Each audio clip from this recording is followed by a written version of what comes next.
Today, we're cracking open an intelligence report that looks into a YouTube channel with some truly bizarre numbers. Now, on the surface, it looks like a huge success story, but as you're about to see, the data underneath tells a completely different tale. I want to start with just one number, 247. What do you think that could be? It's not the subscriber count, it's not the number of videos. In the world of YouTube analytics, a number like this is a massive red flag, and it's the key that's going to unlock this whole mystery. Okay, so here's what 24/7 means. Your typical, healthy YouTube channel, it gets maybe 8 to 10 views for every subscriber it has. The channel we're looking at gets over 247. That is not just high, it's such a huge gap that it basically screams that the audience isn't real. The viewers are showing up, but they just aren't sticking around. And that is what is so strange, because if you just look at the surface, this channel looks like a home run.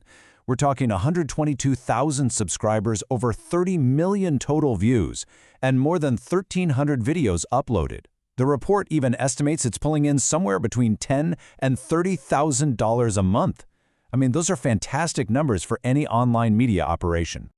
And this brings us to the big question the analysts were wrestling with. If everything is going so well, why does the data look so broken? This is where the real detective work begins, where we have to look past those big, flashy numbers and into the actual trends. And this chart just lays it all out, plain as day. Look at this time period here, from late August to early September.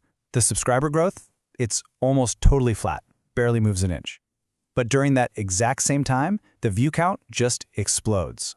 Now, these two things should kind of move together, right? When a ton of new people watch your videos, you expect at least some of them to hit subscribe.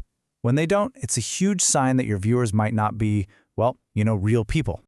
Let's just zoom in on September 1st. On that single day, the channel got over 186,000 views. Pretty good, right? So how many new subscribers did that massive audience bring in? 0. Nothing. Not a single one. It's pretty much statistically impossible. And it's a crystal clear sign that something artificial is pumping up these numbers.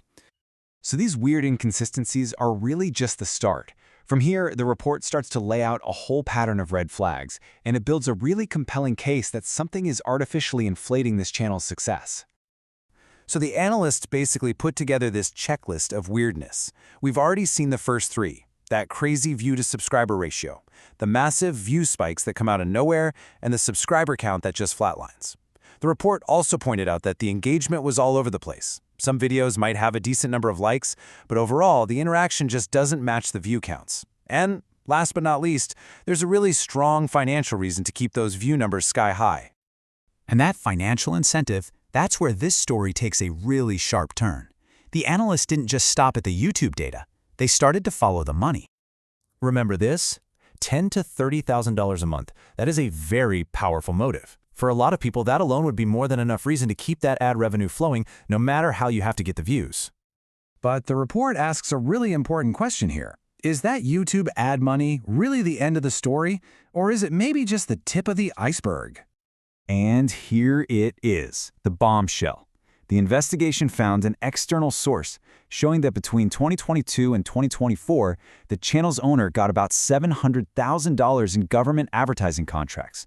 All of a sudden, that YouTube money looks like pocket change. This changes the entire picture.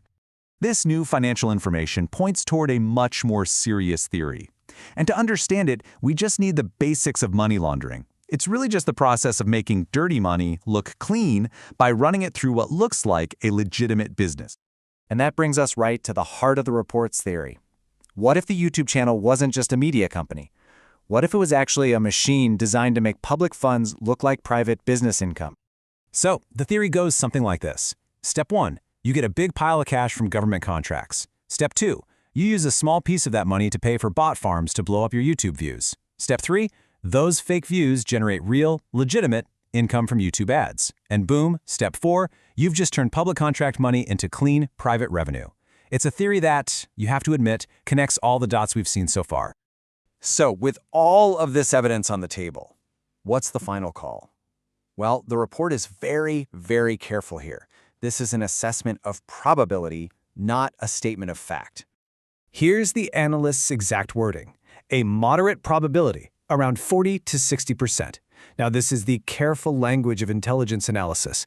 It's not saying it is happening, for sure. It's saying the evidence is strong enough to suggest it's a very real possibility that needs a serious look. The patterns fit the crime.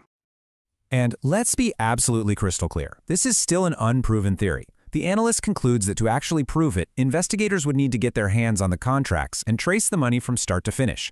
The YouTube data is the smoke, but it's not the fire, at least not yet.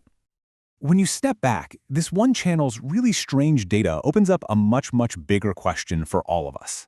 In an age where views can be bought and online influence can be completely manufactured, how do we ever really know what's real and what other hidden financial games might be playing out right under the surface of our social media feeds?